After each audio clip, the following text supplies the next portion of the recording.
They said Louisiana's plantations were built on wealth, not on bloodline experiments.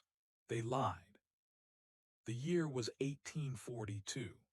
Cypress trees stood like watchmen over the swamps, and the smell of burning sugar cane hung thick in the humid dusk. Beneath that golden southern charm, one family was hiding a truth so monstrous it was erased from every historical record that survived. Locals spoke of Riverbend Plantation, a place where time seemed to stand still, but what they didn't know was that behind its immaculate white columns and magnolia gardens, a lineage was being rewritten by force.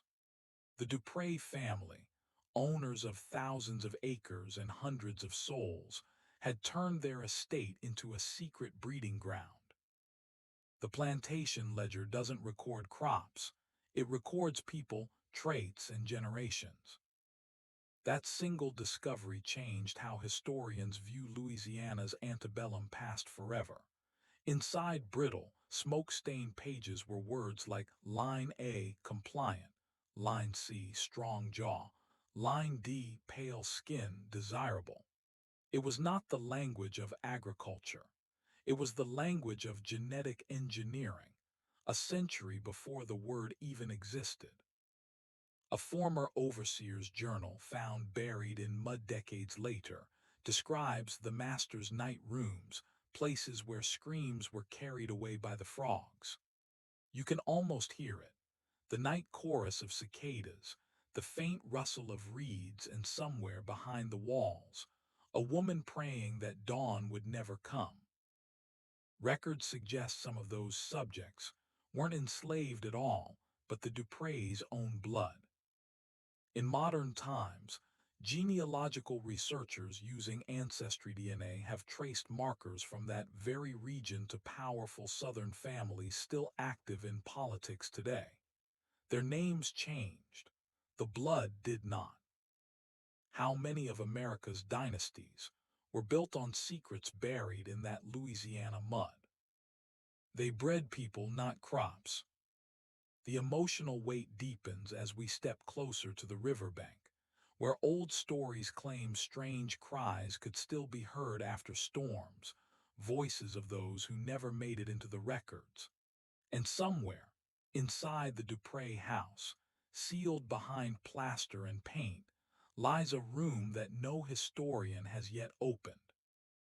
But one diary, missing for 180 years, is about to be found. Before the Civil War, America's most profitable crop wasn't cotton, it was people. As the international slave trade was outlawed in 1808, Southern plantation owners found a horrifying loophole. If they couldn't import slaves, they'd breed them. In the humid fields of Virginia, Maryland, and deep into Louisiana, enslaved women became instruments of reproduction. The sound of night on a plantation was no longer just the croak of frogs or the hiss of the swamp. It was the sound of power asserting itself through generations. Slave breeding farms weren't myths, they were state-sanctioned enterprises, quietly feeding the Southern economy. Between 1830 and 1860, the enslaved population nearly doubled, not from importation, but from forced births. Women were paired, evaluated, and exploited. Children were torn from their mothers and sold downriver, each a product of human calculation. In Louisiana's Riverbend region, rumors spread of special breeding houses. Unlike field quarters, these were hidden, isolated, and locked at night. Survivors' descendants still whisper about them today. The air there was thick with heat, fear, and the smell of salt sweat. Some women were selected for their fertility, others for physical traits, tall, strong, lighter-skinned. It was eugenics before science gave it a name. Plantation records show that certain birth ratios were manipulated, overseers rewarded for higher output, women punished for miscarriages. Imagine living as a statistic, your worth defined by your womb.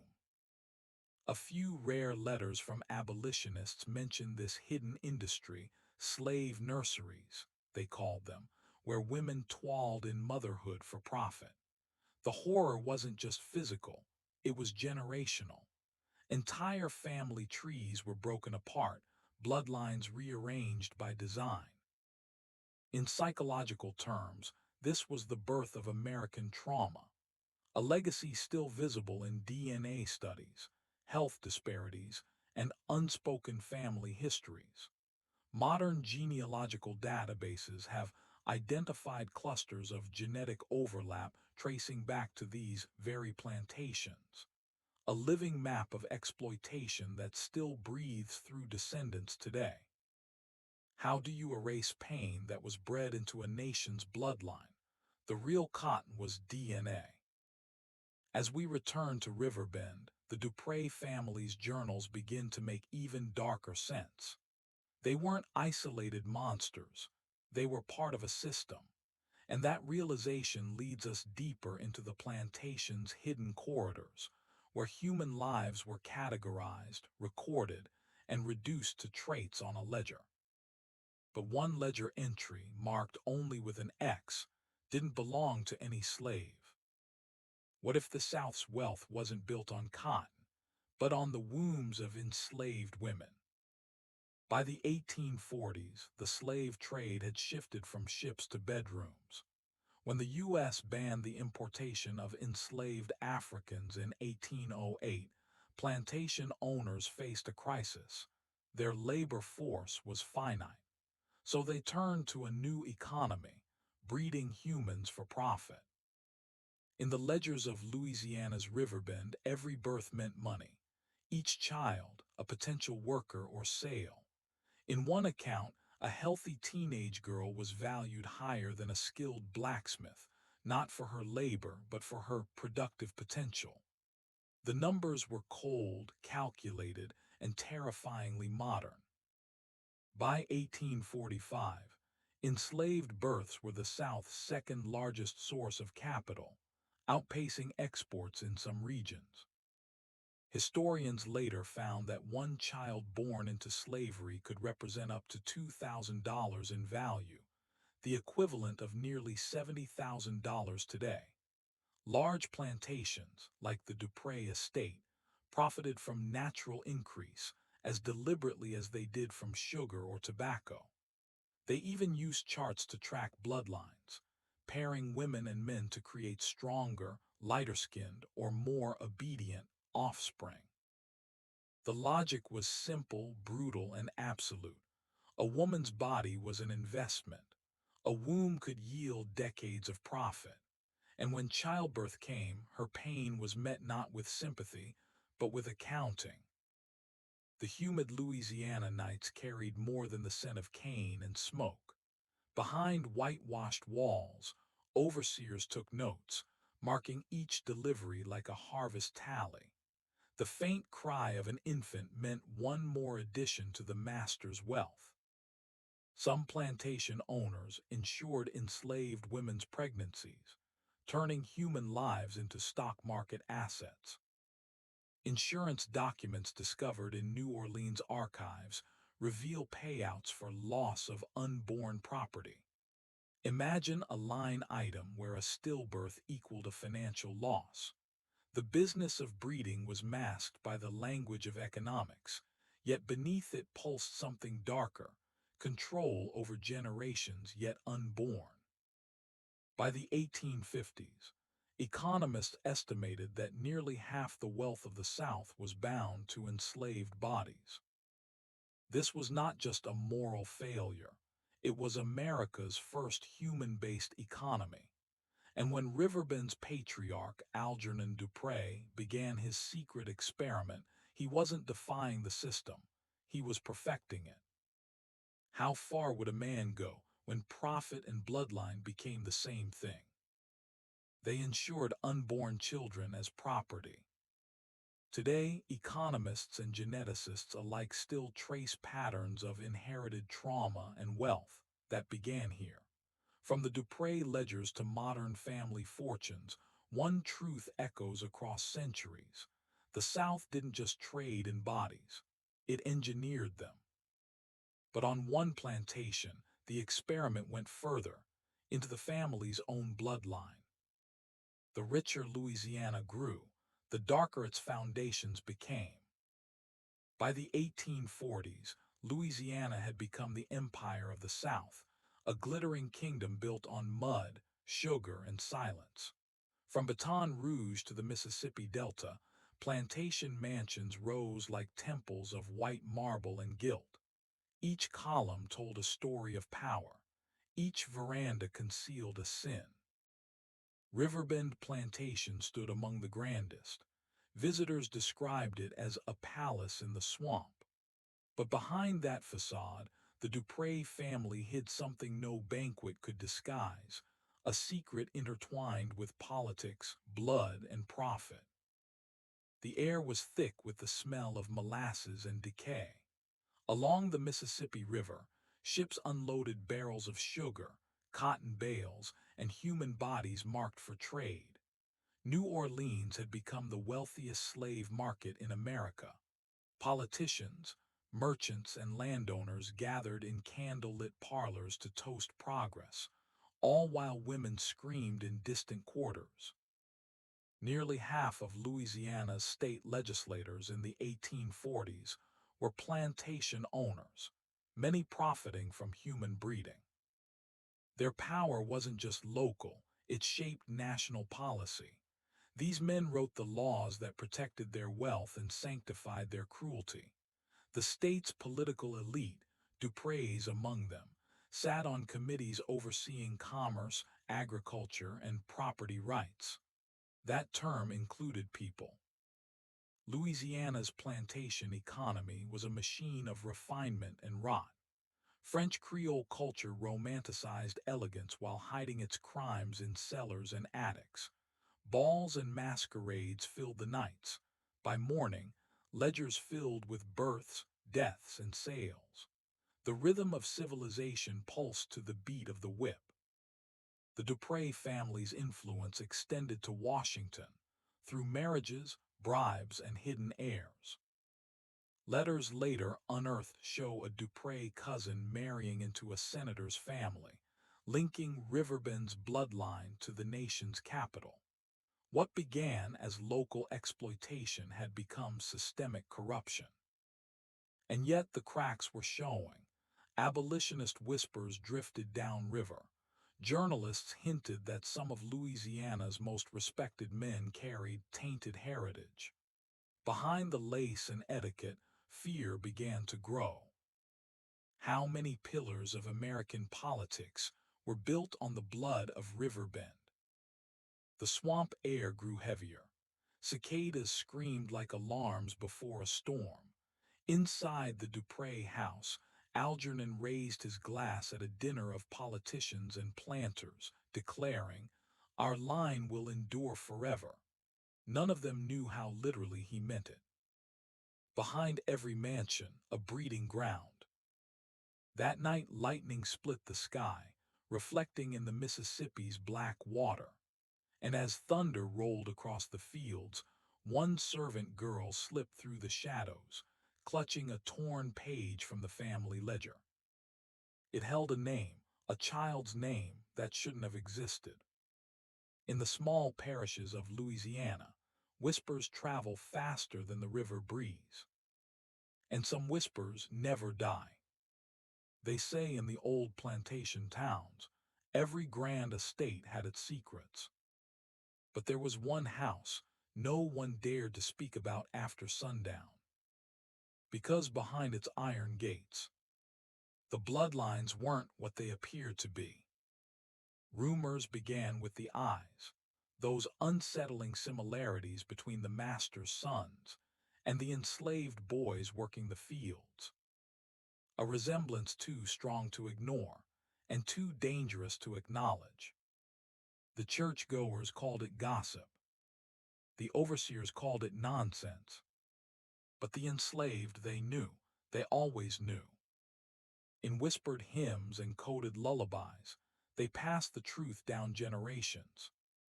A hidden lineage carved into silence. And sometimes, when the moon rose over the cane fields, the elders would tell stories of the cursed family, a plantation dynasty born of sin, power, and blood no one could trace cleanly. They said you could still see their descendants walking the same town roads, never knowing the secret running through their veins. Because in Louisiana, history doesn't disappear. It just hides behind whispers. Among Louisiana's oldest plantation dynasties, one name stood above the rest, the Dupré family. They were charm and power wrapped in southern silk, masters of sugar, cotton, and reputation. To the outside world, the Duprés were the very definition of grace. Their estate hosting governors, bishops, even European nobility. But beneath the laughter and chandeliers, something darker pulsed in the blood of this family. Behind closed doors, the Duprés lived a double truth. Their empire, built on the backs of the enslaved, was also tied by blood to those very same people. They say the patriarch, Jean-Baptiste Dupré, had a taste for control over land, over lives, and over the women who had no right to say no. From those secret nights came children, unacknowledged, unspoken, but undeniably Dupré. In public, they smiled for portraits. In private, they destroyed the evidence, burned names, falsified births, silenced the mothers. Yet even fire can't erase blood. And in Louisiana, blood always finds its way home. The Dupré name survived the war, but its secret survived everything else. For generations, the Dupré name glittered in Louisiana history. But every family tree tells two stories. The one that's written and the one that's erased. The official records listed noble sons, marriages, heirs. But in the margins, in the empty spaces where ink should be, lived the bloodlines they tried to hide. Those who carried the Dupré blood, but not the Dupré name. Some were born into freedom after the war, scattered through bayou towns under new surnames. LeBlanc, Turner, Batiste, never knowing the legacy running through their veins. In recent years, genealogists began to notice strange connections. Descendants of enslaved families sharing genetic markers with the descendants of plantation masters. Coincidences, they said, until the DNA didn't lie. Science uncovered what history tried to bury. A truth older than the Civil War and heavier than guilt itself. In archives, researchers found altered documents, family trees cut short, birth certificates rewritten, and bloodlines intentionally broken. It wasn't just a family secret anymore. It was a living one. And every test tube, every DNA match, brought the ghosts of the Dupré estate closer to being unmasked. Music fades into a low hum as the camera pans over an old family cemetery, two unmarked graves at the edge. Because the truth always runs deeper than the roots they let you see. When a woman took a simple DNA test, she uncovered a secret her town had buried for 180 years. It began with an email from Ancestry.com, a match one she couldn't explain. A woman from New Orleans named Elena Dupré, who thought her bloodline began with Creole merchants, suddenly matched with dozens of names linked to an old plantation names that belonged to both black and white families. At first, she thought it was a glitch, until she dug deeper. Elena wasn't an ordinary descendant. She was the great-great-granddaughter of the plantation master and one of his enslaved housemaids. Her discovery reopened wounds the state had long sealed. Old families stopped answering calls. Parish records went missing. The Dupre estate's archives, sealed since 1910, were suddenly under restoration. The truth wasn't erased. It was hidden right under her name. Soft sound of papers rustling, the creak of an attic door, the smell of dust and mildew filling the air. Inside an attic box, Alina found a small locket inside, a faded photograph of a mixed-race child in 1852 clothing. On the back, for H. Twist, the handwriting matched the plantation patriarch's journal. And inside that same journal, one sentence was underlined twice. Blood may darken, but legacy must remain white. What if every Southern dynasty carried a bloodline it refused to admit? As journalists picked up the story, historians across Louisiana began to retest family DNA. And what they found was explosive. Twist, nearly 1 in 6 of the old Creole aristocrats, shared ancestry with the very people their ancestors enslaved. The state's most powerful families, lawyers, judges, even politicians, shared genetic roots with those their ancestors called property. The Dupre scandal wasn't an anomaly, it was a mirror, showing America the genealogy it never wanted to see. Silence 3 seconds, the sound of rain against glass. Even today, corporate empires and political dynasties cling to their pure legacies, rewriting history in boardrooms just as the Dupres once did in plantation ledgers.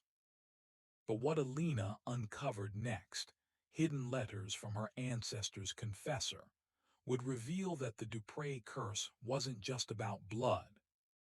It was about murder. DNA doesn't lie, but families do. But one secret was still waiting. When archaeologists opened the basement of the Dupre plantation, what they found shouldn't have existed. For years, locals believed the Dupre estate was haunted. But haunting implies ghosts. What they found beneath the house proved the evil was human. In 2019, a preservation team entered the property for structural mapping. What they discovered defied every record and blueprint filed by the state. Hidden behind a false wall in the wine cellar, a narrow spiral staircase led down to a chamber that didn't exist on any plan. The air was thick metallic, the smell of rust, mold, and something older. The walls were lined with iron shackles, but these weren't for laborers. They were too small, too deliberate. At the far end of the tunnel, archaeologists uncovered a door sealed with tar and brick. Inside, they found a ledger filled with birth dates, initials, and strange markings beside each name. Some were marked with a cross, others with a circle. Crosses represented the house children. Circles, the ones who disappeared. Local historians traced the tunnel's layout beneath the fields, leading directly to the old slave quarters. Some passages were only wide enough for a child to crawl through. Others led nowhere, abruptly bricked off, as if sealed in a hurry. These tunnels weren't meant for escape. They were meant for concealment.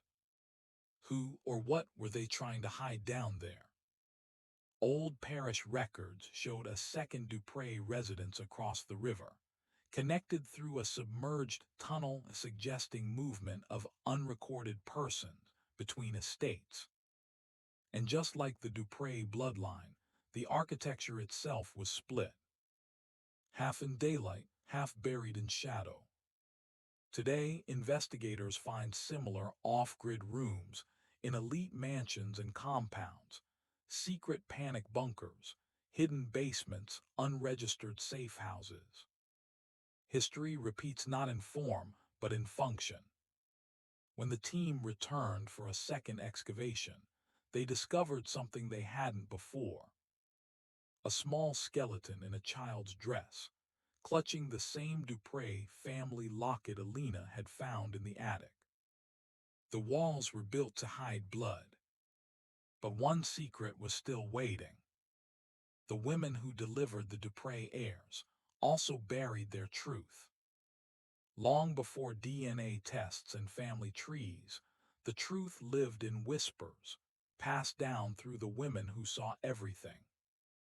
On the Dupre plantation, there were three kinds of people who knew too much: the midwives, the servants, and the overseers. Each played a role in protecting or concealing a horror.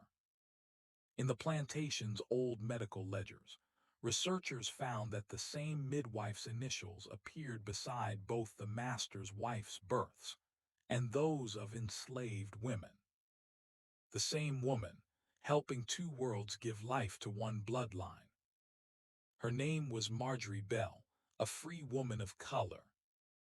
She kept two journals, one for the records, one for the truth. In her hidden diary, she described the night calls, moments when the master's carriage arrived at the slave quarters after midnight. She wrote of bruises, fear, and Bobbies born with the master's eyes. Marjorie's journal vanished in 1872 after she died suddenly.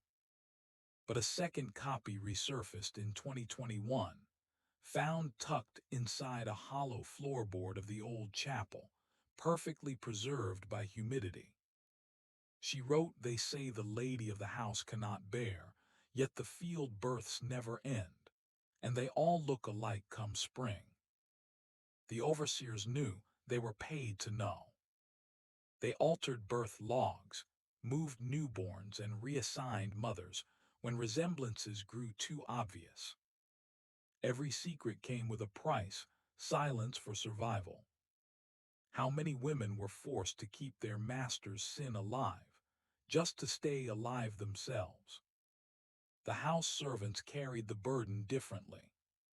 They dressed the lady, served her tea, and cleaned the rooms where her husband committed the unthinkable. They were the invisible witnesses to an empire's rot. In 2022, one descendant of Marjorie Bell, now a nurse, took a DNA test. Her results connected her not just to Alina Dupre, but to both sides of the family, enslaved and enslaver alike. History had silenced her ancestor, but science gave her a voice again. Even now, in hospitals and corporate offices, silence protects power. Different century, same hierarchy.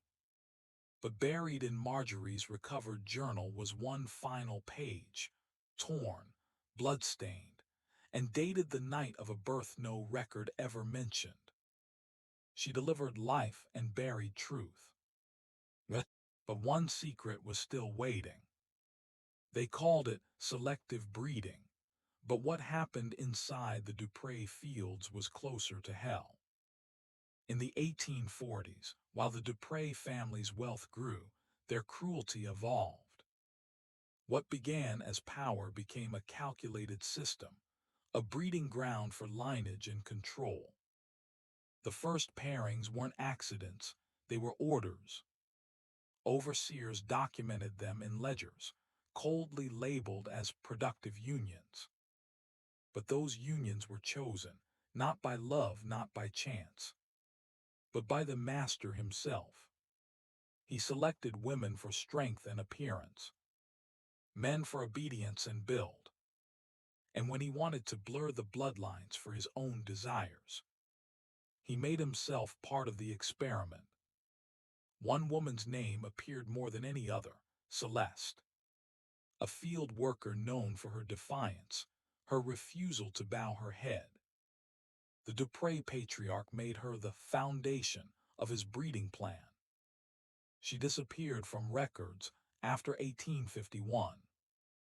A modern genetic analysis revealed that nearly 30% of Dupre descendants, both white and black, traced their DNA back to one woman. That woman was Celeste. Each pairing was an act of violence. Each child born, a reminder that control can masquerade as legacy. When does ambition cross the line from wealth to wickedness? The plantation became a laboratory of suffering, a place where human emotion was studied like cattle traits. Women were forbidden from nomming their children. Men were punished for showing affection. Love was outlawed because love creates rebellion. But from this cruelty came something the Dupreys couldn't control: connection.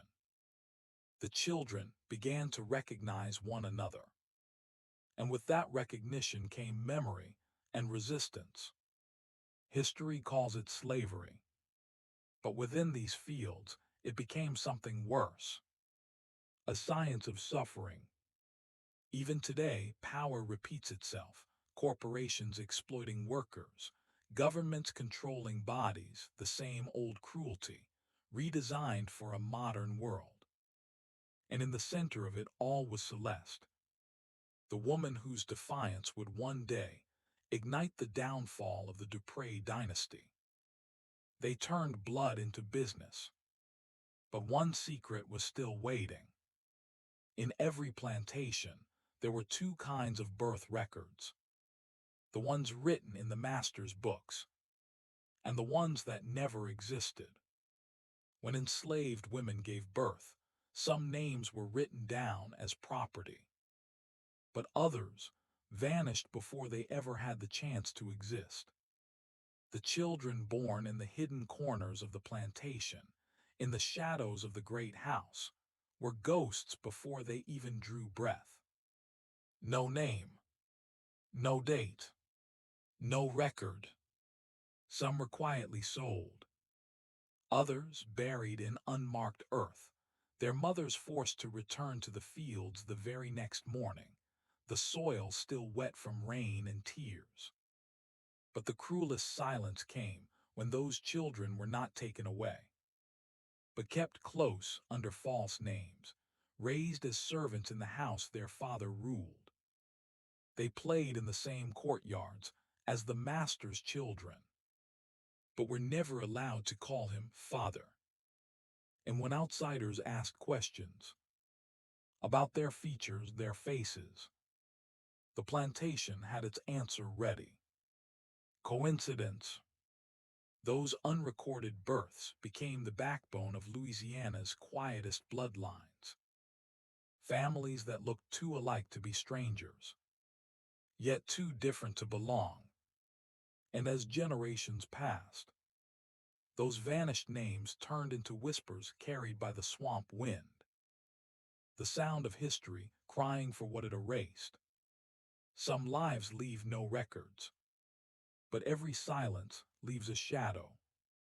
They say history was written by the victors, but in Louisiana, it was measured by the fathers.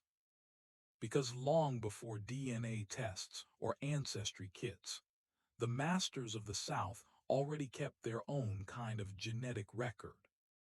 In secret journals, written not in full names, but in codes, traits, and symbols only they understood. An 1843 ledger columns marked skin tone, eye hue, temperament. Narrator. To outsiders, these notes seemed like harmless inventories. But between the lines was an obsession, a scientist's hunger twisted into the soul of a slave owner. The Duprey family, like many of Louisiana's elite, believed blood determined destiny. They recorded which children were strong, clever, or beautiful, and which ones carried too much of what they called the darker inheritance. These journals became silent experiments, generations of selective breeding hidden behind polite Southern smiles. They called it refinement, but in truth it was control, the manipulation of life itself, disguised as legacy. Somewhere in those pages lies the pattern: a written record of what no one dared to say aloud. The exact moment when cruelty tried to become science. Every family has a tree, but some are grafted from sin. They didn't run to the fields, they rebelled inside the house. In most stories, rebellion came from the fields. But the Dupree plantation was different. Here, resistance was whispered beneath chandeliers, in the places power thought itself safe.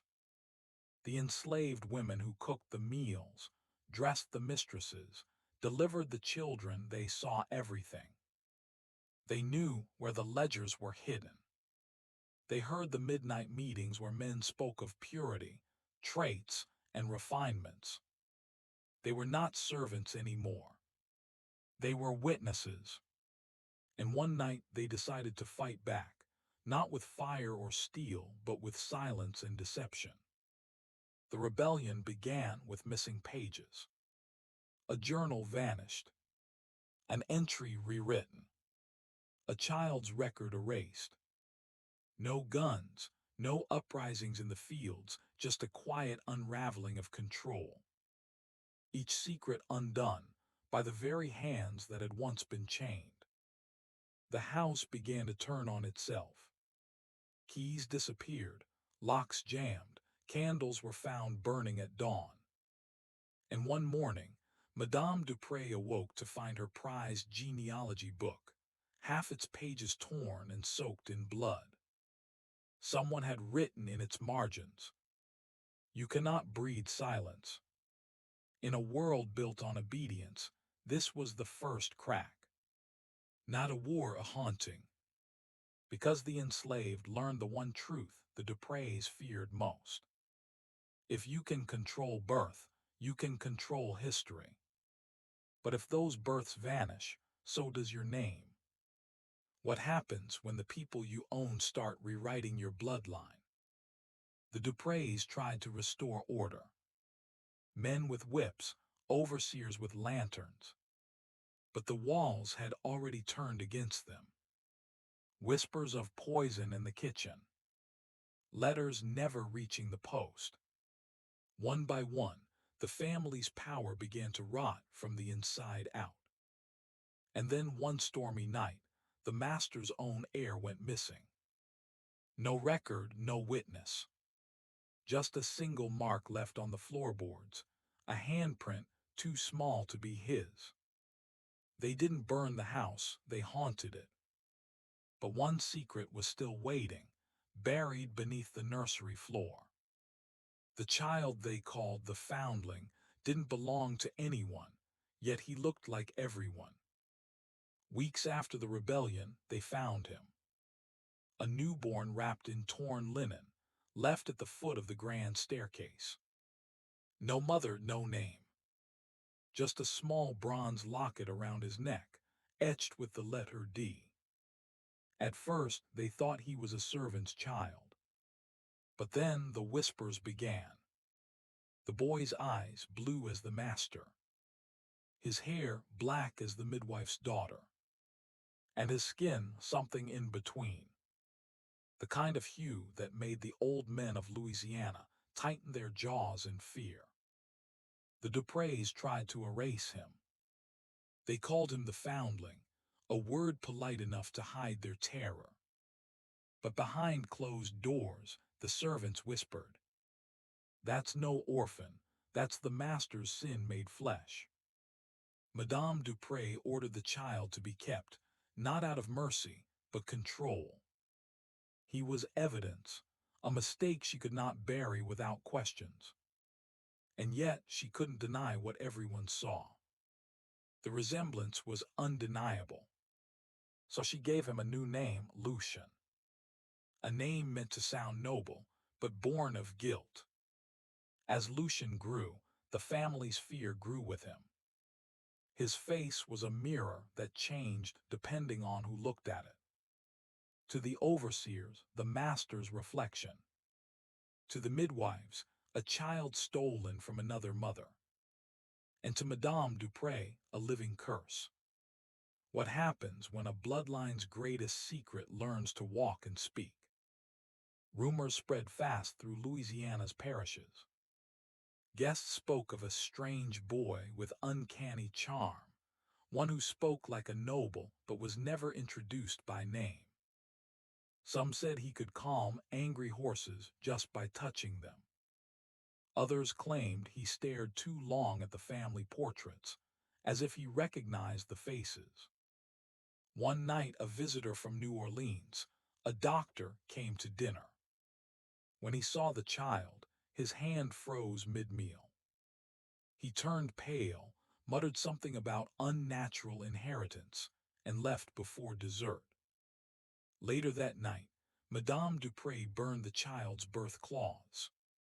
But she couldn't bring herself to destroy the locket, because inside it, hidden behind the letter D, was a tiny curl of hair. Two colors intertwined, black and gold. He looked like everyone and no one. But the real horror came later, when Lucian began asking who his mother was. And someone finally answered. A single page survived the flames, and it whispered a truth no one wanted to hear. After decades of concealment, destruction seemed absolute. The Dupres had tried to erase their sins. Journals were set aflame, ledgers shredded and thrown into the fire. But fire is rarely perfect. Among the ashes, a single charred page remained, edges blackened and curling, ink barely legible. It trembled in the wind like a heartbeat of the past. Under the magnifying glass, researchers noticed one detail, a name circled in red. Lucien Dupre. Not the master, not the mistress. The foundling. The page revealed a chilling sequence of trait listings, birth dates, eye colors, and notes coded with symbols no historian had deciphered. One symbol resembled a twisted spiral, next to a date that didn't exist in official records. A date that aligned perfectly with the night Lucien appeared on the staircase. The handwriting was unmistakable, the patriarch. It documented an experiment of human genetics, and something darker. For the first time, the Dupres' obsession was tangible. A ledger surviving the fire spoke of breeding, concealment, and punishment. It connected the family's present to every unrecorded child, every vanished birth, every whispered secret. What could a single page reveal that decades of hiding could not? Among the entries was a line scrawled in haste. She knows too much, must be removed. The she remained unidentified, but some historians now believe it referred to Marjorie Bell, the midwife whose journal vanished in 1872. Her name may have been erased, but her actions left traces, and now the ledger gave them form. This is the moment when horror becomes psychological. Not the ghosts of the dead, but the living, the descendants, the children, the masters themselves, haunted by choices and bloodlines they cannot undo. Even more disturbing, faint fingerprints appeared along the charred edges, human, small, and smeared in ash. Some claim Lucien himself had touched the page before anyone else could see it. One page survived and it screamed. But the ledger hinted at something worse. A truth that would change everything the family thought they knew about themselves and their blood. A single page survived the flames, and it whispered a truth no one wanted to hear. After decades of concealment, destruction seemed absolute. The Dupres had tried to erase their sins. Journals were set aflame, ledgers shredded and thrown into the fire. But fire is rarely perfect. Among the ashes, a single charred page remained, edges blackened and curling, ink barely legible. It trembled in the wind like a heartbeat of the past. Under the magnifying glass, researchers noticed one detail, a name circled in red. Lucien Dupre. Not the master, not the mistress. The foundling. The page revealed a chilling sequence of trait listings, birth dates, eye colors, and notes coded with symbols no historian had deciphered. One symbol resembled a twisted spiral, next to a date that didn't exist in official records. A date that aligned perfectly with the night Lucien appeared on the staircase. The handwriting was unmistakable, the patriarch. It documented an experiment of human genetics and something darker. For the first time, the Dupre's obsession was tangible.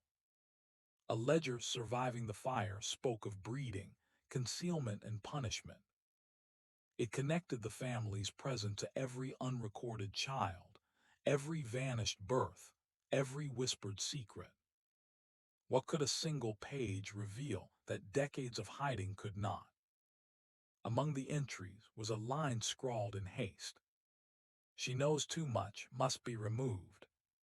The she remained unidentified, but some historians now believe it referred to Marjorie Bell, the midwife whose journal vanished in 1872. Her name may have been erased, but her actions left traces, and now the ledger gave them form. This is the moment when horror becomes psychological. Not the ghosts of the dead, but the living, the descendants, the children, the masters themselves, haunted by choices and bloodlines they cannot undo. Even more disturbing, faint fingerprints appeared along the charred edges, human, small, and smeared in ash. Some claim Lucien himself had touched the page before anyone else could see it. One page survived and it screamed. But the ledger hinted at something worse. A truth that would change everything the family thought they knew about themselves and their blood. The plantation's true curse wasn't blood, it was silence. Long before the ledgers and the whispers of breeding experiments, there were women, mothers who bore children they were never allowed to claim. They carried their masters' sins beneath their hearts and buried them in silence. The Dupre plantation was a factory of control. But the human cost, the minds of those women, became the true site of torment. Survivor accounts from Louisiana's oral histories speak of the quiet women. Those who spoke softly, moved silently, and wept only into their sleeves. They weren't broken by chains. They were broken by the sound of their own bobbies taken in the night. Their trauma became ritual.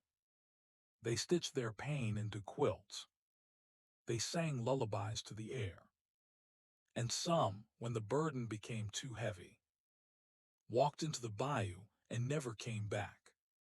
For years, scholars believed their silence was submission. But new studies, grounded in psychology and oral testimony, reveal something deeper. It was resistance. Silence became a weapon. They refused to give the Dupres the satisfaction of their screams. How does a person survive when even their own child becomes evidence against them? Historians of slavery psychology note a haunting phenomenon. Generational trauma passed through behavior, not words. The Dupre women, enslaved, exploited, and discarded, taught each other how to forget, how to go still when fear came near. That stillness survived centuries.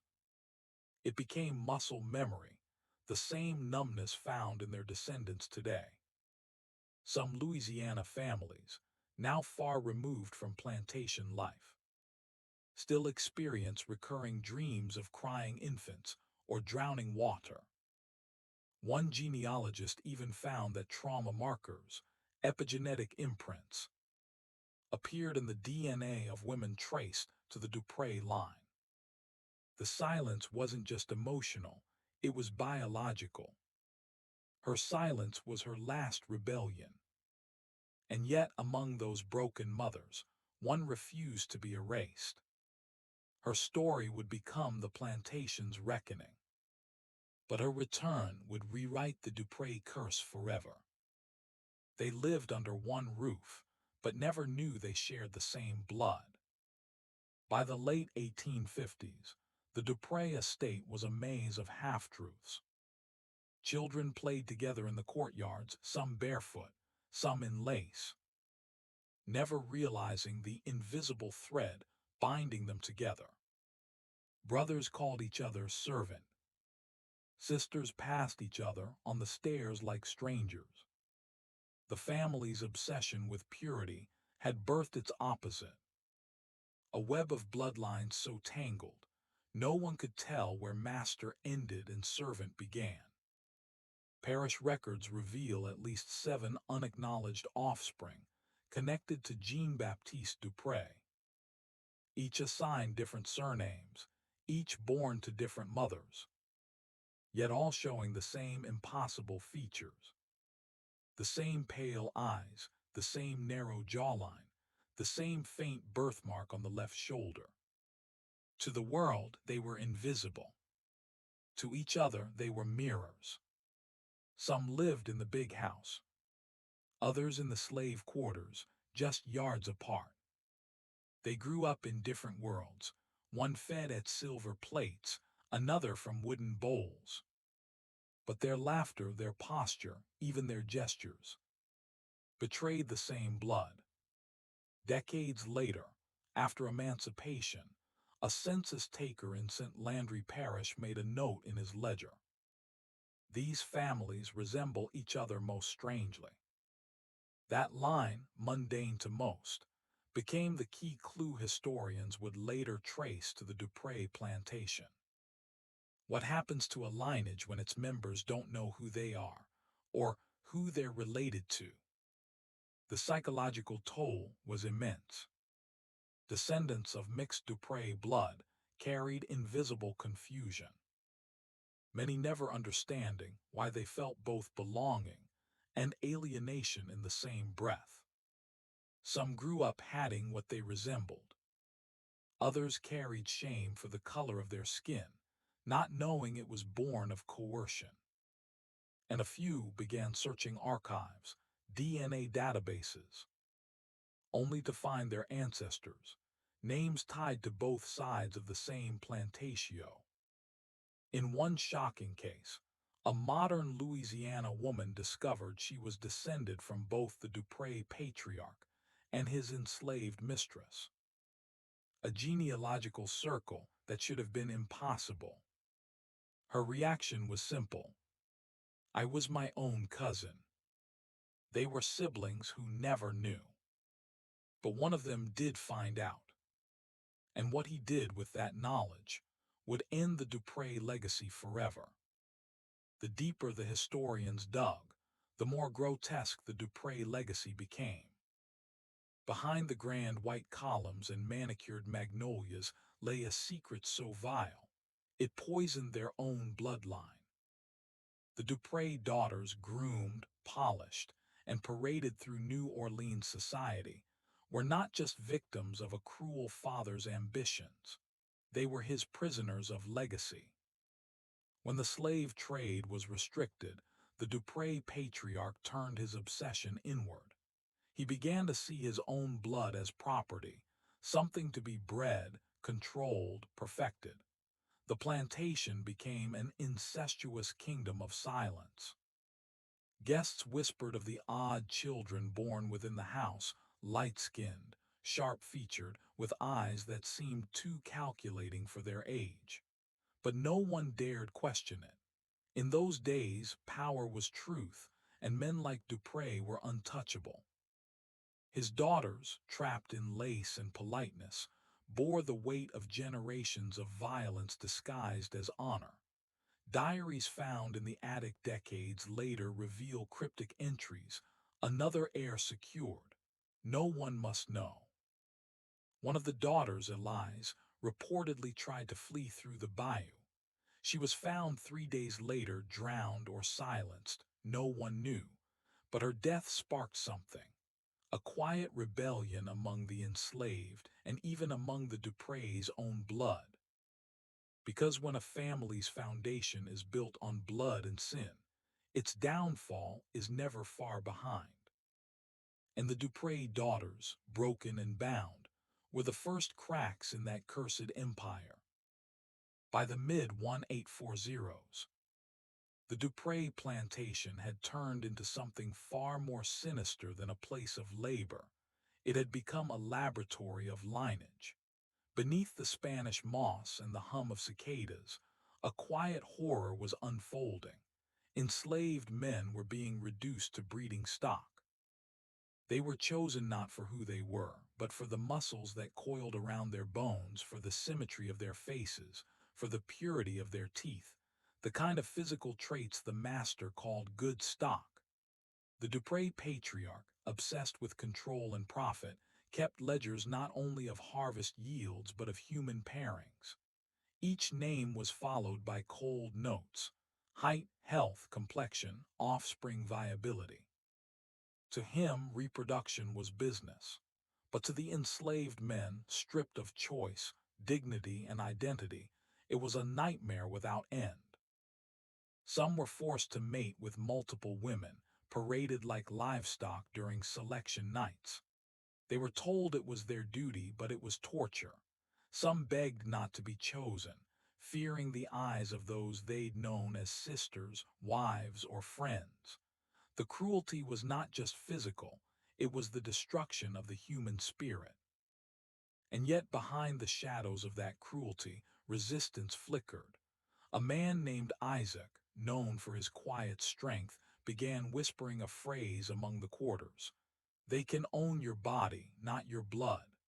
It became an unspoken code of defiance, a belief that even if their bodies were used, their essence, their soul, was untouchable. But the Dupre patriarch had his own twisted vision of legacy. He believed he was creating a better race, one that would serve his bloodline for generations. His journals, later found half-burned, spoke of his obsession with mixing strength and submission, as if humanity itself were a tool to be engineered. Some overseers questioned the madness, but silence was survival. One who spoke out disappeared into the bayou, his body never found, the price of moral courage in a land built on sin. By the late 1840s, entire generations of children were born into confusion, skin too light to belong fully to one world, too dark to belong to the other. They were evidence the Dupre family tried to erase, yet living proof that power cannot cleanse itself of guilt. The breeders had unknowingly changed the bloodline forever. Their legacy ran deeper than the Dupres ever imagined, not in the fields, but in the DNA that would one day betray every lie the family tried to bury. By 1850, the Dupre estate, once the crown jewel of Louisiana's riverfront plantations, had begun to rot from the inside. The wealth remained, the cotton still flowed, but the family itself was fracturing under the weight of its own sins. The patriarch Jacques Dupre grew paranoid. His journals, once filled with breeding plans and profit margins, now trembled with fear and guilt. He began to suspect his own children, wondering if their loyalty was genuine or just a performance bought by inheritance. His eldest son, Charles, carried his father's ambition but not his restraint. He drank too much, gambled too loudly, and whispered that the future of the plantation required new methods. But it was the daughters, pale, silent, and watchful, who bore the truth in their eyes. They had seen what their father's science had done. Some of them knew their half-siblings among the enslaved. Others, too afraid to speak, wrote secret letters they never sent, confessing shame for a name they didn't choose. The mother, Eloise Dupre, once the iron spine of the family, began to drift between madness and prayer. Servants said they found her at night wandering the halls, whispering the names of children long dead or sold. The grand house echoed with strange sounds, slammed doors, footsteps where none should be, as if the walls themselves were remembering. At Sunday dinners, silence replaced conversation. Charles accused his father of corruption.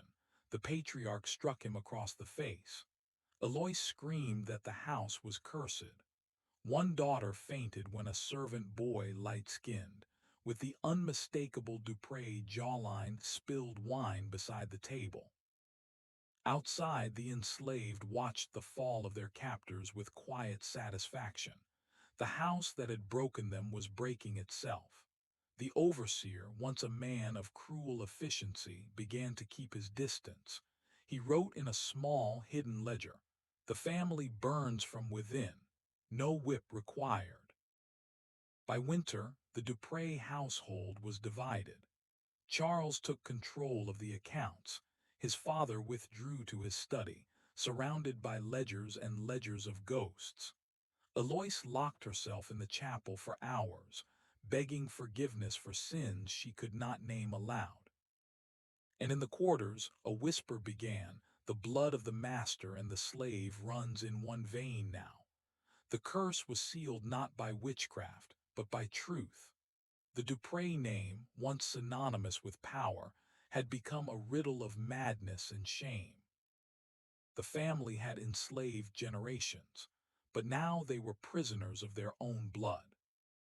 They were told to keep quiet, even when life was growing inside them. The Dupre plantation had long been a place of control, control of bodies, control of blood. But by the late 1850s, the whispers that drifted through the women's quarters had changed. It was no longer just about exhaustion or punishment. It was about the horror of being forced to carry, or not to carry, a child.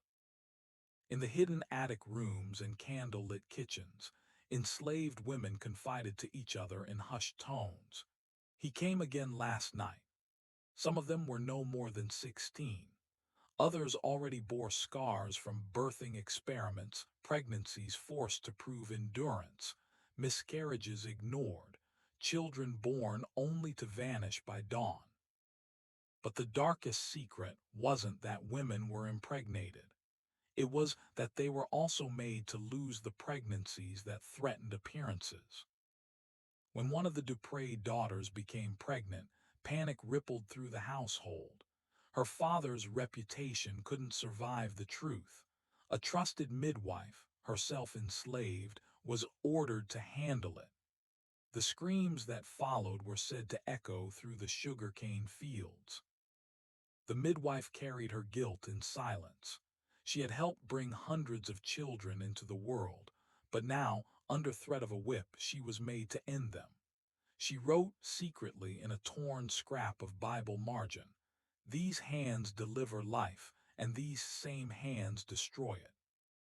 The smell of iron and herbs filled those secret rooms, blood mixing with crushed leaves. Prayers whispered over bodies barely breathing.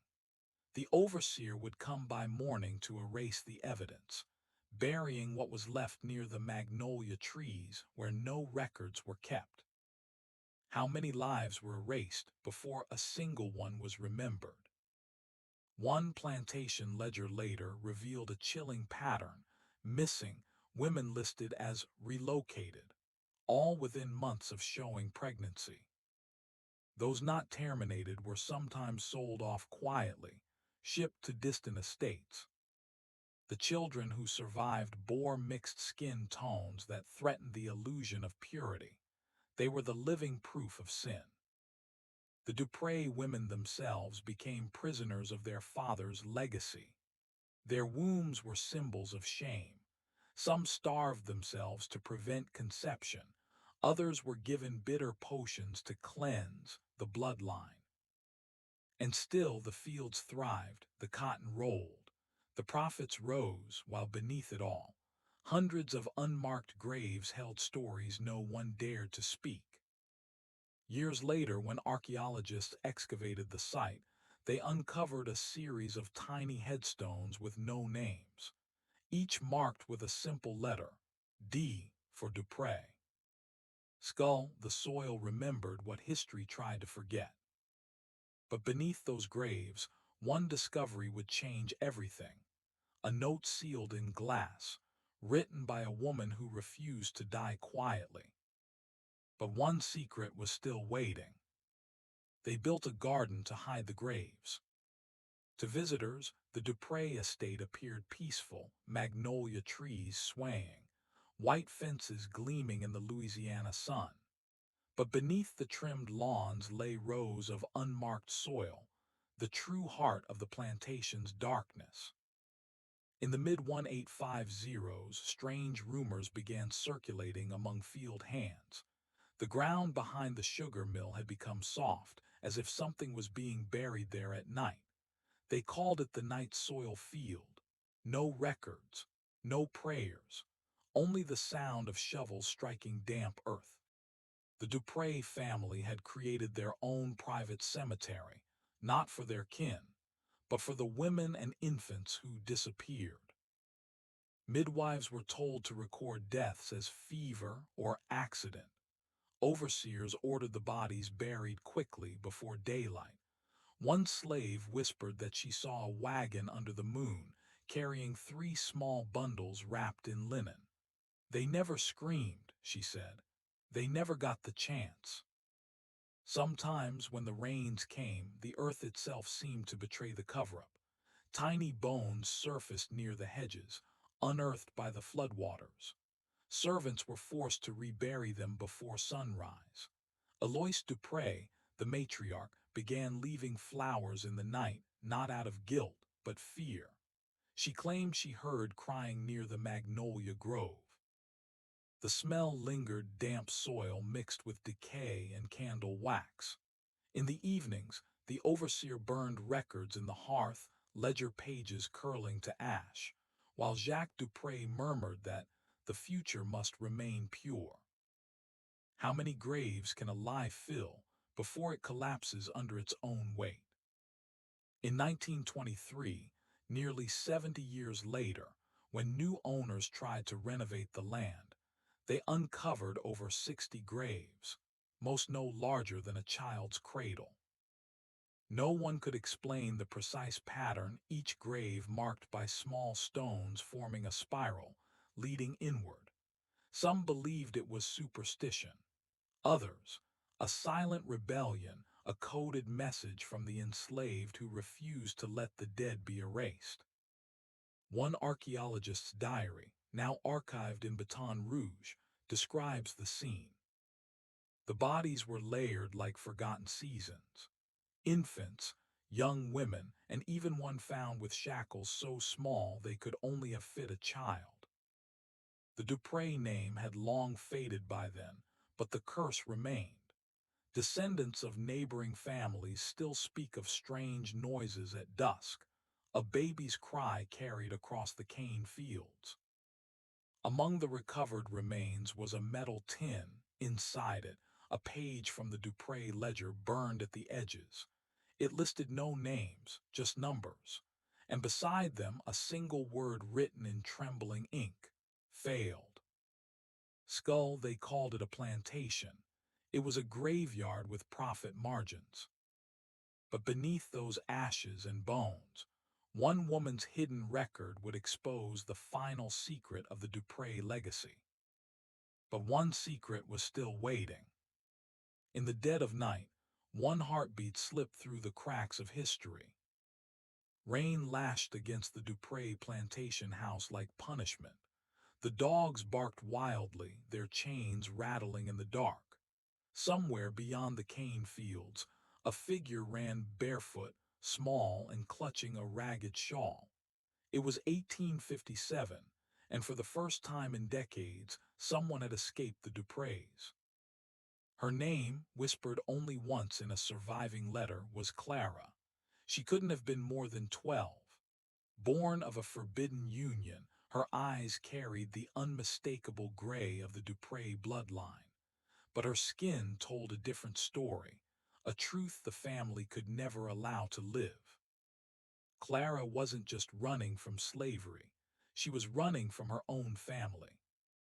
Witnesses later claimed she had been hidden by one of the house servants, a woman who lost two infants of her own in the breeding experiments. That woman, they said, risked whipping and death to lead Clara through the cypress swamp, using only the stars for light. The bayou was alive that night, frogs croaking like drumbeats, mosquitoes swarming, the thick air reeking of mud and blood. Behind them, lanterns bobbed through the dark, the overseer's men shouting her name, their boots sinking deep into the wet earth. When the morning came, the tracks vanished. Some believed she drowned in the swamp, others that she was taken in by free black families near New Orleans.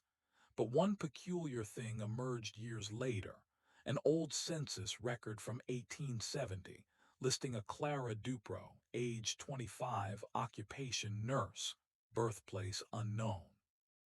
She was living less than 50 miles from the ruins of the plantation, under a name that barely concealed her bloodline.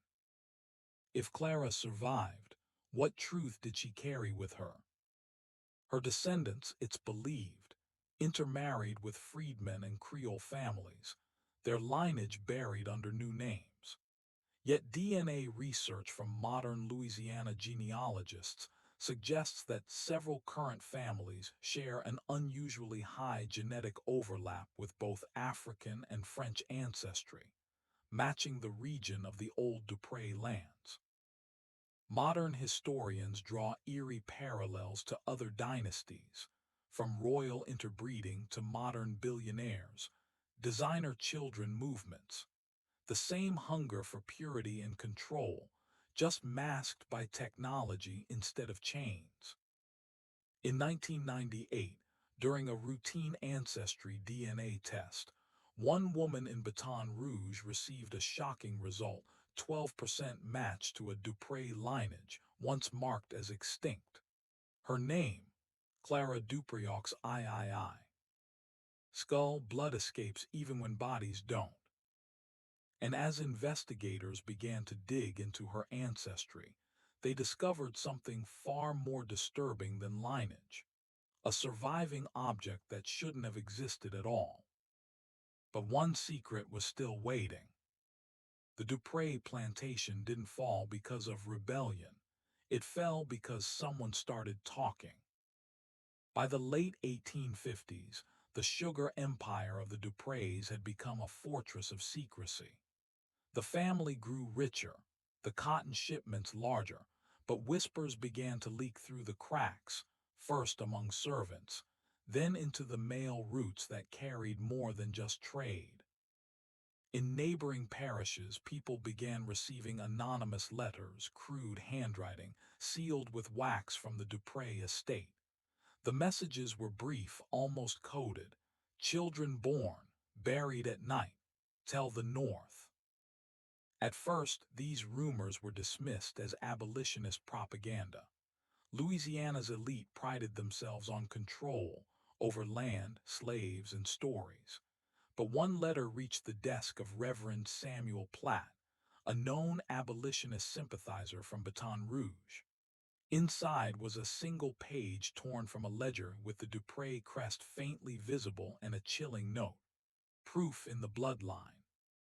The plantation's crimes had moved from whispered rumor to documented fact, and abolitionists were listening. Reports began surfacing in northern newspapers, not nomming the Duprés directly, but describing a Louisiana family engaged in forced genetic experiments. The South laughed it off, calling it a Yankee ghost story. But in private, the Dupré neighbors grew nervous. The nearest plantation owner, a man named Jean-Baptiste Fournier, allegedly confronted Jacques Dupré one humid evening. "Your house stinks of sin, Jacques. It drags us all down." Within a week, Fournier's barn burned to the ground. Locals said it was lightning. The enslaved knew better. What truth terrifies powerful men so much that they'd rather burn it than deny it? The abolitionist network, disguised through church roots and coded psalms, began smuggling fragments of the Dupree story north. Each letter was more desperate than the last. One read, "They bury bobbies in rows, mothers forbidden to weep." Abolitionist societies in Boston and Philadelphia started publishing the letters, anonymously, calling it the Louisiana Testaments. The Dupree family was never named, but locals recognized the descriptions. The manor, the magnolia grove, the spiral-shaped graveyard. The reputation of Louisiana's elite began to crack under the weight of implication. Even politicians who once toasted with the Duprees started keeping their distance. By 1860, when tensions between North and South reached a fever pitch, one final letter emerged unsigned, but written in a trembling hand. "There is one who escaped. She knows everything." That letter was intercepted by Confederate intelligence, and the name Clara appeared in the margin, half erased but visible under candle soot. Skull, the truth escaped long before the slaves did. But one secret was still waiting, because the letter wasn't the only thing that escaped Louisiana that year. Before war ever reached Louisiana, ink and rumor had already begun to burn. By the spring of 1860, strange letters began to circulate through the South, unsigned, untraceable, and terrifyingly specific. They spoke of the experiments of the river lords, the night burials, and children marked by both master and slave. Each envelope was sealed in wax, each postmark smudged beyond recognition. At first, they seemed like nonsense, the kind of Gothic tales bored Northerners liked to spread about the South. But when the New York Tribune received a bundle of these letters, all written in the same shaking hand, referencing a plantation outside Baton Rouge, editors began to take notice. One excerpt read, "The house is clean above ground. Below it rot. They breed for color, not life. A child escaped. Her bloodline carries proof." Within a month, newspapers from Boston to London were whispering the same phrase, "The Louisiana Experiment." No one knew who wrote the letters. Some suspected abolitionists.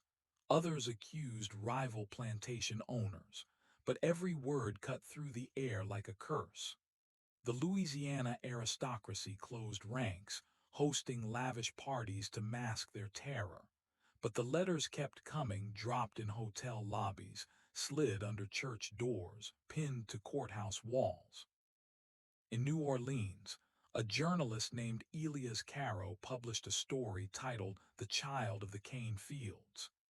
He wrote of a Creole girl with the master's eyes, of ledgers burned and bones unearthed. The article never mentioned the Duprees, but the locals didn't need names. Everyone knew whose land held those secrets. Soon after, Caro vanished. His press burned to ashes, and yet more letters arrived written in the same handwriting. Who was writing them now? A ghost, a witness, or someone inside the family itself? Decades later, a historian discovered the truth. The handwriting matched Alois Dupree's old prayer book. The matriarch herself may have been the leak, repenting through confession disguised as rumor. The panic spread. Investors pulled out. The Dupree family's name vanished from trade ledgers. Politicians whispered of the Louisiana case as a warning, how secrets once loosed could topple even dynasties. The story evolved into folklore, a haunting told around firesides. A family that tried to engineer perfection and instead bred its own damnation. Skull, you can't silence ink. But not all the letters were found. In a private collection in New Orleans, One final unopened envelope remains, sealed in red wax, addressed only to the daughter who survived. But one secret was still waiting.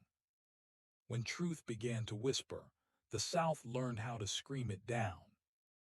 The letters had spread faster than cholera, reaching parlors, courtrooms, and cotton markets alike. In every town, men in pressed suits and white gloves spoke quietly of the plantation scandal, but never above a murmur. Every mention of the Dupre name was met with silence, a quick glance over the shoulder, and the clink of bourbon poured too fast. But silence in the South was never empty. It was strategy.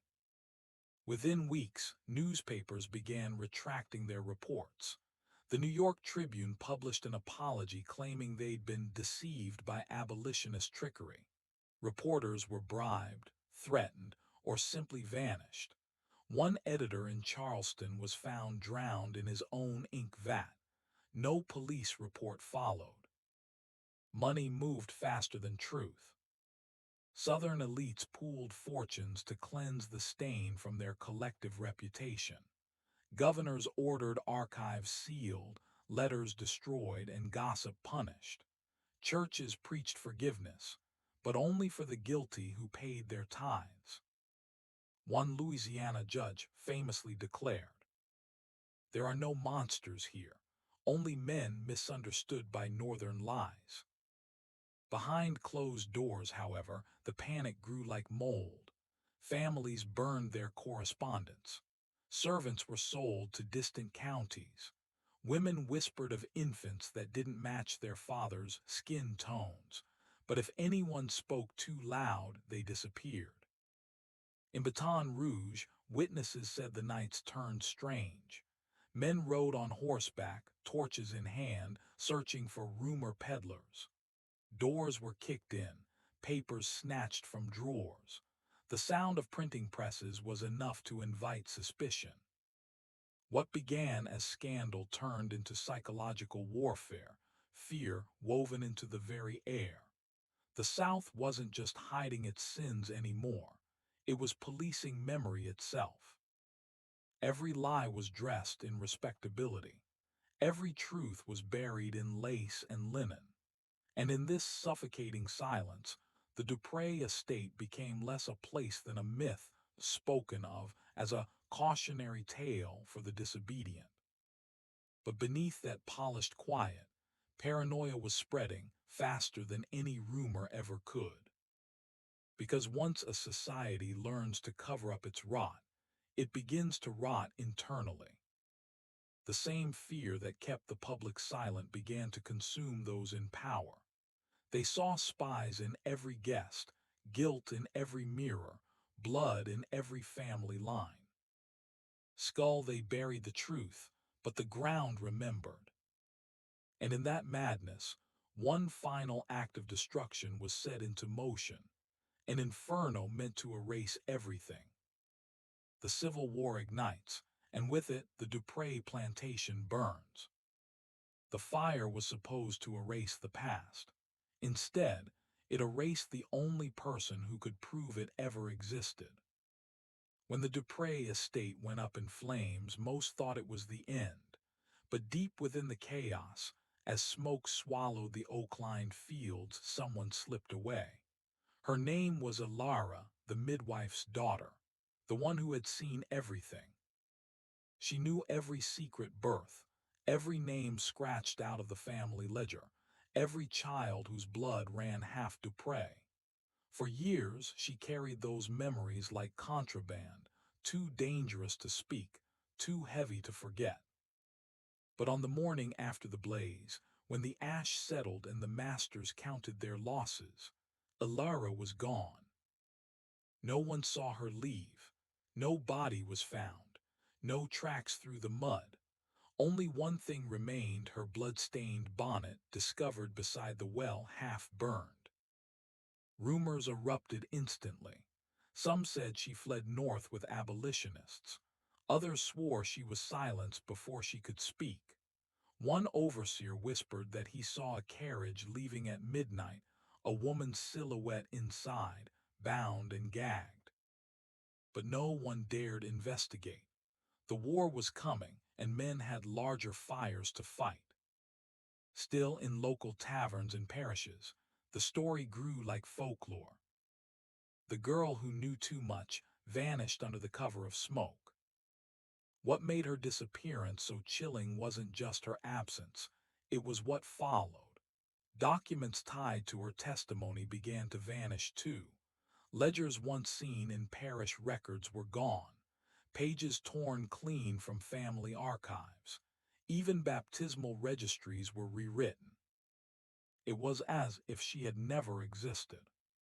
And yet, some swore they could still hear her voice. Late at night, plantation servants whispered that Alara's spirit wandered the burnt ruins, calling names no one recognized, searching for the truth buried beneath the ash. Her vanishing wasn't merely a tragedy, it was the final act of erasure, the moment where history's last witness was swallowed by the same system she tried to expose. Scroll. The Dupre family rebuilt, the war raged, the records faded. But generations later, when the bloodlines began to resurface through DNA and ancestry traces, the name Alara appeared again, written faintly in the margin of a burned genealogy chart. And beneath it one haunting phrase: "She never left." When truth began to crawl toward daylight, the law itself became its executioner. After Alara's disappearance, the Dupre name should have collapsed under the weight of suspicion. But in Louisiana's courtrooms of the 1850s, money had a stronger voice than morality. The plantation's patriarch, Henry Dupre, didn't fight the law, he bought it piece by piece. The accusations were whispered at first: forged records, missing witnesses, unregistered births. But soon they reached the courthouse steps, and with every rumor, a new bribe slid quietly across the mahogany desks of judges, lawyers, and clerks. The family's lawyer, Pierre Valker, was secretly on the payroll of 3 other plantation dynasties, all with their own buried scandals. To silence Dupre's enemies meant protecting a network of Southern elites whose bloodlines were tangled with illegitimacy and exploitation. Inside the courthouse, the air was heavy, not with justice but perfumed corruption. Sweat mixed with tobacco and candle smoke. Stenographers' hands trembled as they took dictation, erasing names, rewriting testimonies. And whenever a local abolitionist tried to push too hard, their farm mysteriously caught fire, or their body was found face down in the bayou. One surviving court record, unearthed a century later, revealed a payment of 50 ounces of gold to a judge for dismissing a matter concerning lineage. The document bore Henry Dupre's initials. Even church officials, those sworn to truth, were drawn into the web. Confessions about unnatural unions and hidden children vanished from parish books. Priests who asked too many questions were quietly transferred north. How many names were rewritten? How many sins pardoned, simply because a powerful man paid for silence? The South soil wasn't the only thing rich. It was soaked with bought loyalty and buried lies. Years later, when the Union Army began marching through Louisiana, soldiers discovered crates of legal documents hidden behind a false wall in the Dupre Library. Receipts, land deeds, and payoffs that mapped a century of corruption. But before they could be seized as evidence, the plantation was mysteriously torched again. The crackle of fire echoed through the night, smoke crawling up the columns as gold-embossed seals melted into black wax. The scent of burning parchment filled the air, like the death of memory itself. Today, when journalists uncover political bribery or corporate cover-ups, they unknowingly walk the same path, history, repeating its own deception under new faces. Power didn't protect them, it consumed them. The Dupreys thought their gold could bury the past forever. But one final secret ledger, a copy no one knew existed, was about to resurface. But one secret was still waiting. They preached purity in public, while their diaries bled the truth. By 1857, the Duprey family had perfected the art of illusion. Their plantation, freshly rebuilt after the fire, hosted grand soirees lit by chandeliers and hypocrisy.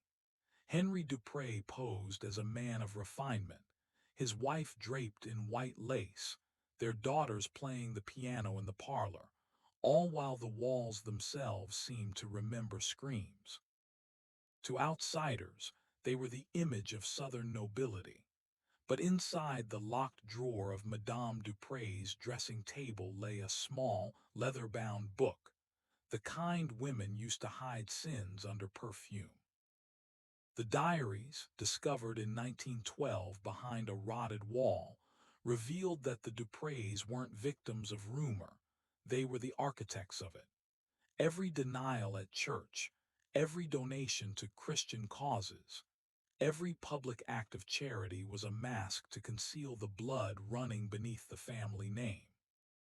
Madame Duprey's handwriting trembled in the ink, describing unholy births, lost daughters, and men who resemble their masters too closely. She wrote of a night she heard the cries of a woman in the barn and couldn't sleep again. She confessed to hiding a newborn child beneath her cloak, carrying it through the sugar-cane fields to an overseer's cottage before dawn.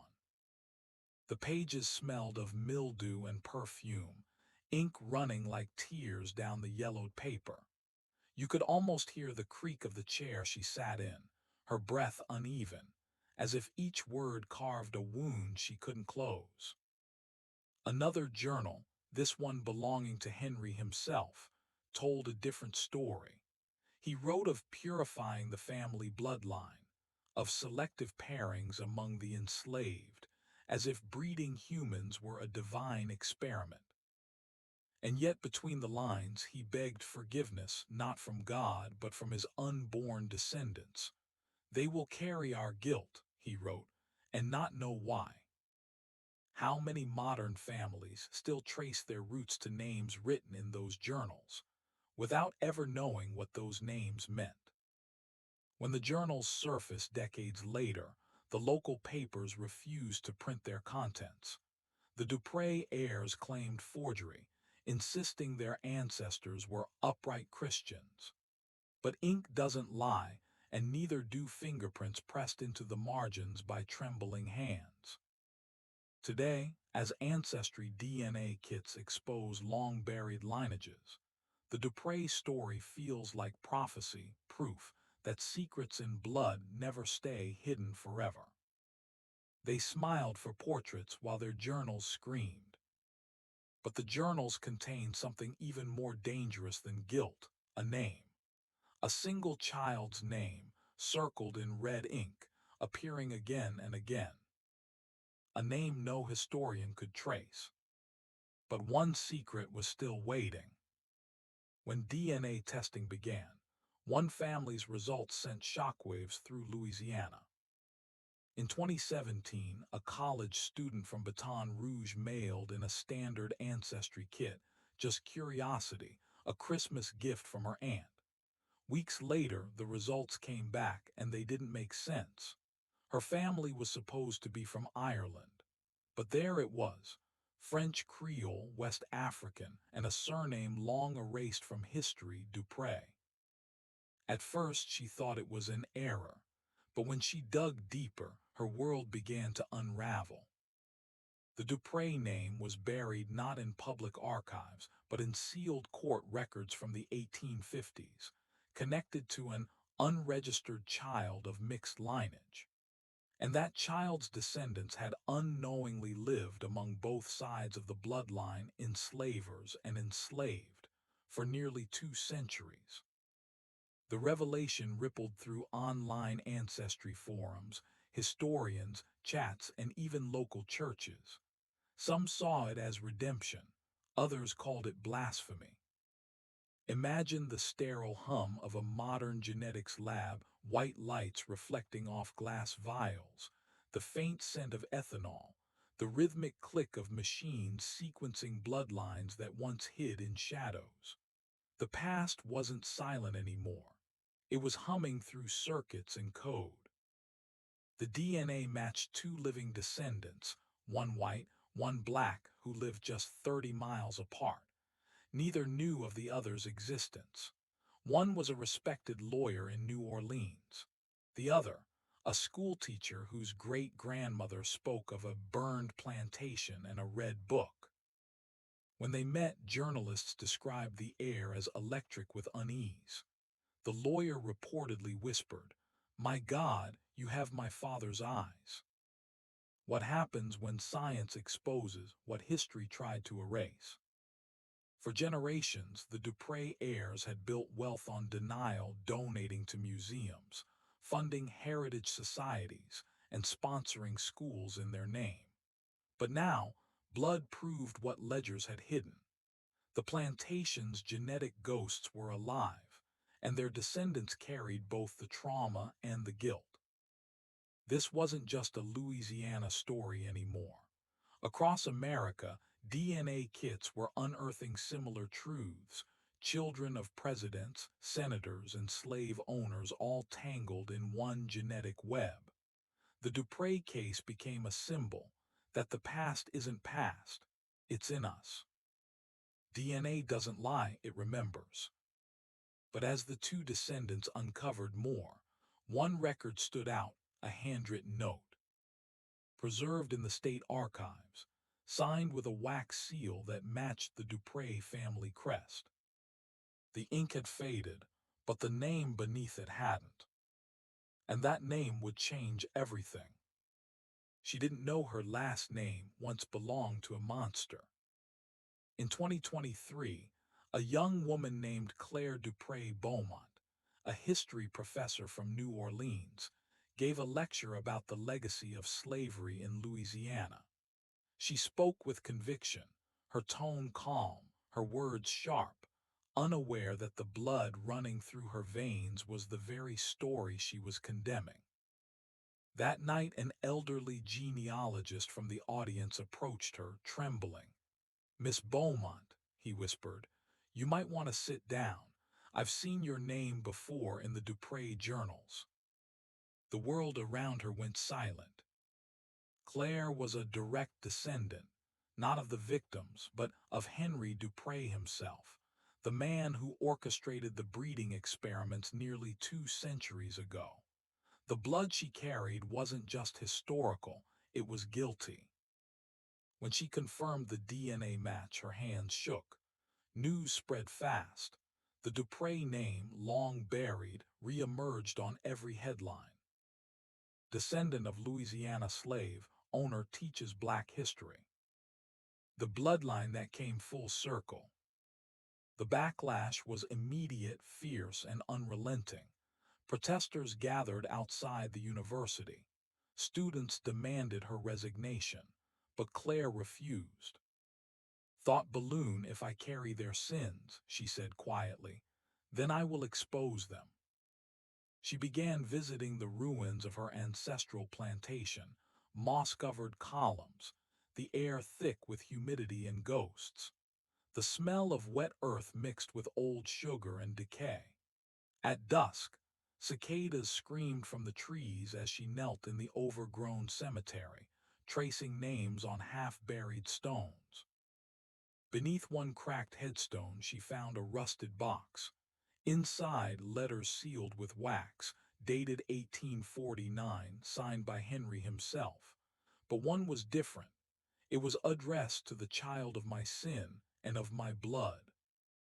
What happens when a descendant must face the crime that created her own existence? Across America, more descendants of slave owners are coming forward, not to hide, but to reconcile. Some fund reparations. Others open archives once sealed. The Dupre line became a case study in inherited guilt, proof that history isn't dead. It breathes through those who dare to uncover it. She carried the blood of both victim and oppressor. As Claire opened the final letter, the ink nearly gone, one phrase leapt out beneath the Dupre crest. The truth is not buried, it walks. Her breath caught. Behind her, the wind shifted through the cane fields, carrying the faint echo of a child's cry. But one secret was still waiting. When science finally looked into the bloodline, the past bled back out. By 2024, the Dupre name had resurfaced in whispers and documentaries. But it wasn't history that confirmed the truth, it was science. Genealogists began connecting fragments of old plantation ledgers, midwives' journals, and one forgotten cemetery registry. Then came the tests, quiet swabs of saliva that would rip open a century's worth of silence. At first, results trickled in unassuming ancestry reports uploaded to public databases. But within weeks, a pattern appeared. Hundreds of Louisiana residents shared the same rare genetic marker, the Dupre chromosome cluster. What researchers uncovered wasn't just lineage. It was evidence of systemic breeding. The genetic code itself bore signs of selective pairing, tracing back to the 1840s. What had once been rumor became biological proof of a controlled human experiment, and it all led to the Dupre Plantation. The story spread like wildfire. Talk shows, newspapers, and think pieces all wanted one thing, a face to match the scandal. Claire Dupre Beaumont, the professor, unwillingly became that face. The lab smelled of alcohol and ozone, machines humming like a mechanical heartbeat. Test tubes glowed faintly beneath UV light as strands of DNA lit up, a shimmering, ghostly blue. Scientists watched in awe as history materialized on a computer screen, the past literally encoded in human blood. The real shock came when one DNA match pointed overseas, to a descendant living in France, tied to a branch of the Dupre family that had fled America after the Civil War. The implication was staggering. The so-called pure line of Dupres had carried mixed ancestry for over 150 years, and never knew it. How do you reconcile a legacy built on purity when the blood itself tells a story of mixture, violence, and denial? Today, millions upload their DNA to find lost relatives, and sometimes discover lost truths.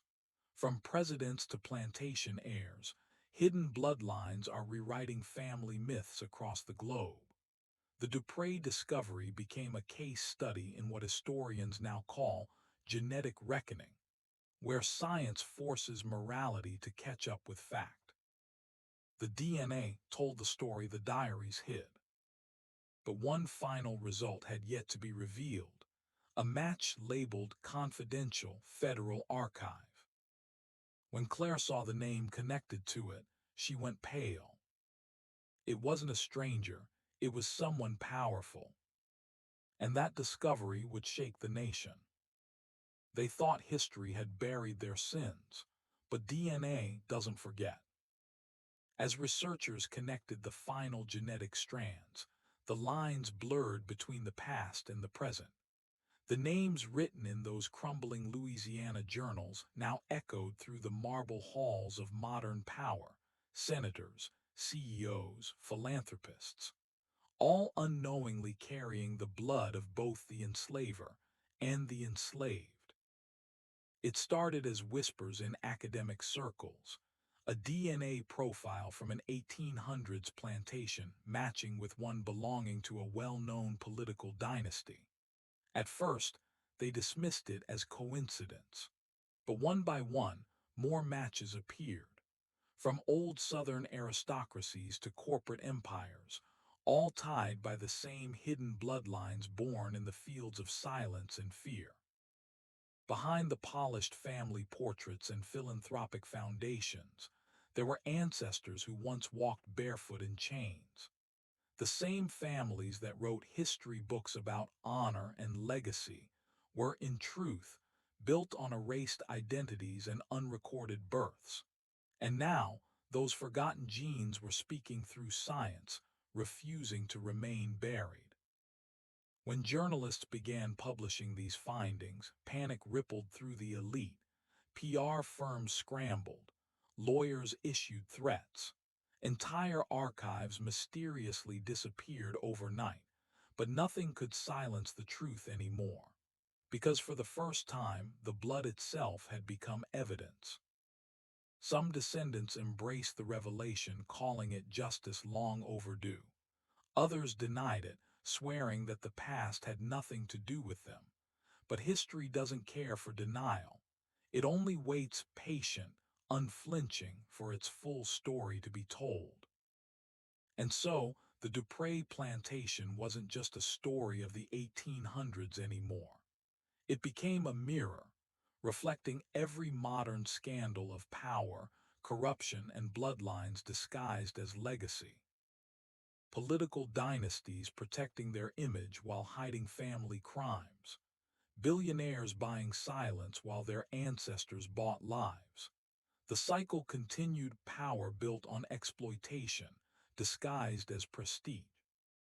The deeper the investigators went, the clearer the pattern became. History wasn't just repeating, it had never stopped. It simply changed its clothing. And in that realization came a chilling question. If the descendants of those who enslaved and those who suffered now walk side by side, unaware of their shared blood, what does that mean for the stories we tell about ourselves? Perhaps the truest curse of the Dupré lineage isn't their secret. It's that their blood still flows through the veins of those who write today's history and erase it all over again. For more than a century, the world chose silence. The name Dupré faded into polite history books, reduced to whispers in genealogies and plaques that called them visionaries of the South. But truth, no matter how long it sleeps, always wakes with fire in its breath. Now, with the DNA revelations spreading across the nation, the collective denial began to crack. Documentaries aired. Descendants faced cameras, trembling, as their family crests were stripped of false nobility. School boards argued whether to teach the truth or bury it once more beneath the comfort of nostalgia. Museums scrambled to recontextualize their exhibits. Politicians promised healing dialogues. But outside in the streets, people gathered where the old plantations once stood, holding photographs, names, fragments of records, demanding that the soil finally speak. It wasn't just about one family anymore. It was about every lineage that profited from silence. Every name carved into marble, while others were left unmarked beneath the moss. The reckoning wasn't loud. It was slow. It was uneasy. It came in trembling voices at public hearings, in the eyes of young students confronting ancestors they had once admired. And it came in the quiet confession of those who realized that denial itself had become its own form of inheritance. One historian described it best. The South didn't lose its memory, it buried it alive. The Dupré archives became the epicenter of this awakening. Letters, ledgers, and DNA charts now displayed not as accusations, but as mirrors. Visitors would stare at the faded ink of an enslaved woman's name beside the signature of her owner, and see, in that collision, the haunting truth of American blood. Still, resistance lingered. There were those who said, "Why reopen wounds?" But others answered, because they were never allowed to heal. This confrontation with memory became a national haunting, one that reached into classrooms, church pews, and dinner tables. For the first time, families were asking, what if the story we were told was never ours to tell? And beneath that question, the legacy of the Dupré plantation finally found its meaning, not as a horror confined to the past, but as a warning carved into the future. Because denial is a ghost that doesn't vanish when you stop believing in it. It lingers generation after generation until someone dares to face it. And when the world finally looked the Dupré name in the eye, it didn't see monsters or martyrs. It saw itself. The story of the Dupré plantation ends not with vengeance, but with revelation. For nearly 2 centuries, its secrets lay buried beneath the cypress roots and Spanish moss, guarded by time and silence. But now, piece by piece, the truth had clawed its way to the surface. Archaeologists unearthed fragments, bone shards from unmarked graves, jewelry bent by time, and a rusted lockbox sealed beneath the family chapel.